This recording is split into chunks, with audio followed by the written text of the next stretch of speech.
Hello বন্ধুরা, কেমন আছো সবাই? আশা করছি ভালো আছো। অনেক দিন তোমাদের সাথে লং ভিডিও শেয়ার করতে পারছি না, তো অনেক দিন পরে একটা লং ভিডিও নিয়ে আসলাম। গতকাল গিয়েছিলাম সিদ্ধেশ্বরী কালী মন্দিরে পুজো দিতে, তার জন্যে রেডি হচ্ছি।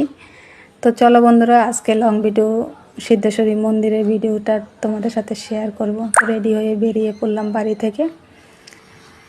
বাড়ির বাচ্চাটাকে বললাম, খাবার টাবার দিয়ে গেলাম, বললাম একদম বাড়ি থেকে বেরোবি না। যেই দেখেছি আমি শাড়ি পরেছি, আমার পেছন পেছন অনেকটা দূর চলে গেছে। তারপর মিষ্টি দোকানে চলে আসলাম, ঠাকুরের জন্য মিষ্টি নিলাম, তারপরে ফুল নিলাম, ফুলের দোকানে গেলাম, জবা ফুলের মালা নিলাম সিদ্ধেশ্বরী মায়ের জন্য।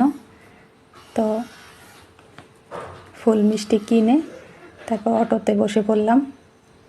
আমাদের বাড়ি থেকে বেশি দূর না, 20-25 মিনিটের মধ্যেই চলে যাওয়া যায়। একদম কাছাকাছি একটা জাগ্রত সিদ্ধেশ্বরী কালী মায়ের মন্দির আছে, খুব সুন্দর, একদম নীরব শান্ত পরিবেশ। তো মন্দিরের সামনে চলে আসলাম। এই যে দেখুন মন্দিরটা। আজকে গতকালকে একদমই ভিড় ছিল না, রবিবার ছিল। শনি মঙ্গলবারে একটুখানি ভিড় হয়, অন্যবারে তেমন ভিড় হয় না। আর এখানে জানুয়ারির 25, 26, 23 থেকে 3-4 দিন 25-26 পর্যন্ত বাৎসরিক অনুষ্ঠান হয়। মানে তখন আর কি মন্দিরটা প্রতিষ্ঠিত হয়েছিল। প্রত্যেক বছর বাৎসরিক অনুষ্ঠান হয়, তখন একদম খুব জাঁকজমক থাকে, মেলা হয় 4-5 দিন পর্যন্ত।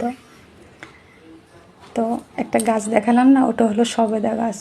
ওই গাছটার নিচে বসে থাকলে একদম শান্তি, মনে যে কি শান্তি লাগে, এটা একদম মা ছাড়া কেউই জানে না। তো এবার পুজো দিতে বসলাম। ঠাকুরমশাই দেখতে পাচ্ছেন, ঠাকুরমশাইকে পুজো দিচ্ছে। তো আমাদের ফুল আর মিষ্টিটাও দিয়ে দিলাম। তারপর পুজো শেষ করে ঘন্টা বাজিয়ে বাইরে গিয়ে ধূপকাঠি মোমবাতি জ্বালিয়ে দিলাম।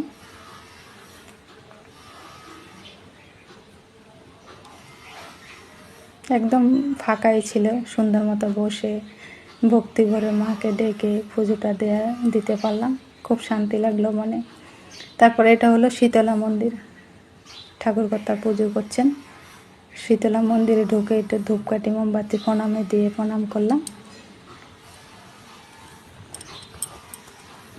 ওখানে আছে শীতলা মন্দির, শিব একটা বটগাছ স্থানে শিবলিঙ্গ আছে। তো ওখান থেকে বেরিয়ে বাইরে গিয়ে ধূপকাঠিটা দিয়ে দিলাম।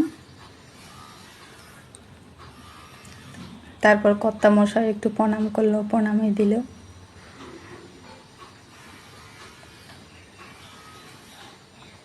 শনি মঙ্গলবারে আসলেই ভালো হয়, কারণ কর্তামশাইয়ের তো আবার সময় নেই, রবিবার ছাড়া ওনার কোথাও যাওয়ার সময় নেই।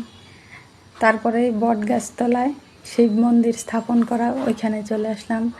এখানে একটু প্রণাম করলাম, ধূপকাঠি জ্বালিয়ে দিলাম বাবার স্থানে।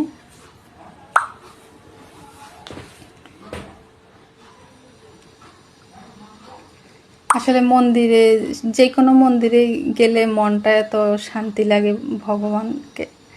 আমার তো এমন লাগে, সবার এমন লাগে কিনা জানি না। মনটা মনে হয় যেন শীতল হয়ে যায়। তো এই হলো মন্দিরের একদম পরিবেশ, একদম ফাঁকা,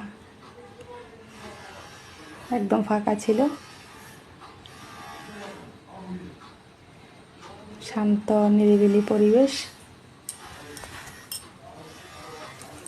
এই যে এত গরম, মানে গরম, ওখানে গরম বোঝাই যায় না। এখানে একটা নতুন আর একটা মন্দির হয়েছে, এটা নাকি দুর্গা মন্দির হবে, সঠিক জানি না, শুনেছি দুর্গা মন্দির হবে। মন্দিরটা কমপ্লিট হয়ে গেছে, মন্দিরের কাজ খুব সুন্দর হয়েছে এই মন্দিরটাও। এবার চলুন আপনাদের সাথে একটা জিনিস শেয়ার করছি। এখানে উপরে একটা ঘর আছে, এখানে নাকি শ্রাদ্ধের অনুষ্ঠান হয়। যারা মন্দিরে এসে শ্রাদ্ধ শান্তি করতে চায় তারা করে। এখানে পুকুর ঘাট আছে। এটা নাকি একটা সুতি নদী ছিল এটার নাম। এটার একটা পৌরাণিক কাহিনী আছে, জানি না সঠিক। এটা নাকি বেহুলা লক্ষিন্দর, যখন লক্ষিন্দরকে সাপে দংশন করেছিল, তখন নাকি নৌকায় করে এই নদীর উপর দিয়ে নাকি গিয়েছিল, জানি না সঠিক, লোকের মুখে শোনা কথা। কিন্তু এখন আর তো নদী নেই, এখন এটা পুকুর ঘাট হয়ে গেছে। ব্যাস, তারপর মন্দির থেকে বেরিয়ে গেলাম, বান্ধবীর বাড়ি গেলাম। বান্ধবীর বাড়ি এখান থেকে বেশি দূর না, অল্প একটুখানি সময়। তো সারাদিন বান্ধবীর বাড়ি থেকে রাত্রি 9:30 বাড়ি ফিরলাম। তো ভিডিওটা এখানেই শেষ করছি। সবাই ভালো থাকবেন, সুস্থ থাকবেন, টাটা।